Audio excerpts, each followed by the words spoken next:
Welcome back to Nasdaq Sector Talks. I'm your host, Jill Malandrino, Global Markets Reporter at Nasdaq. Joining me at the market site, we have Elena Basova. She's a senior analyst with Nasdaq's Strategic Capital Intelligence team. We are going to take a look at how corporate IR teams are increasingly engaging with the buy side. Elena, thank you so much for joining us today. And this is a really interesting topic to see how the sell side landscape is really changing, and part of that is due to regulatory pressures. Right. Yeah, so what we're seeing is that, many things are changing rapidly, and less sell-side analysts are covering more stocks now, covering more industries, and that leads basically to corporates having less coverage, right, which goes towards less liquidity, more regulatory pressures and things like that. On the other hand, we have 50% less meetings now set up by the sell side versus the beginning of 2018, which points to the sell side's ability to meet the demands of the corporates for outreach, going down pretty rapidly. And also, the buy side is doing some really interesting stuff. They're trying to take the matters in their own hands and establish corporate access teams within their companies in-house.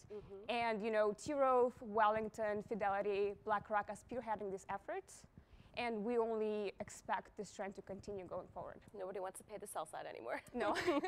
So, all right, so now with corporates becoming more responsible for engaging with the buy side more directly, is it a threat or an opportunity?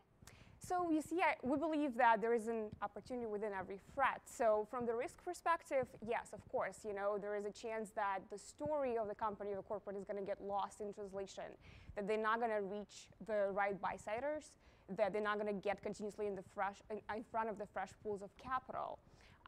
But that also means that each interaction now is worth more in terms of the buying capacity. And that kind of leads us into opportunity where corporates can finally, not corporates, but just specifically IR teams within corporates can step up and finally get the recognition they've been waiting for so long. Because historically, it's really hard to measure the impact of IR team efforts, right?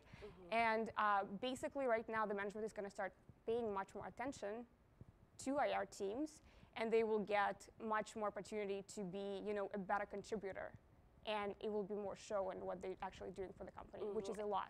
And for Nasdaq, what are we doing to address this emerging need of corporates becoming more autonomous? Right, so there's a lot of things we're doing. First of all, we want to make it very clear that we're not trying to remove the banks or anything. We don't compete. What we do is we supplement. What's expected of the corporates right now is to take control of the outreach efforts, corporate access efforts from start to finish.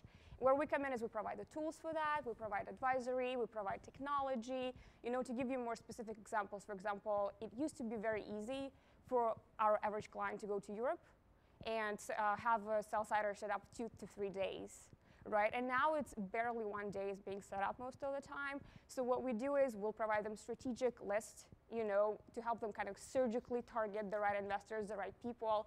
And then we're going to prepare them to address what the specific investor needs, because our visibility is huge in terms of the proprietary information that we have.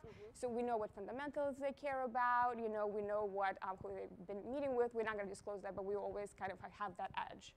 And we also can basically help measure IR efforts, going back to what we just discussed. We provide SCI specifically, Strategic Capital Intelligence team provides reports that are called year in review, where we look back at the year and what you've done in terms of the meeting activity. And that kind of helps you understand where you're at, who you've been meeting with too much, how it converted into buying or selling, and things like that. So that's where we come in. All right, Elena, thank you so much. It's so interesting to see how the industry continues to evolve. All right, thank you for joining me. I'm Jill Malandrino, Global Markets Reporter at Nasdaq.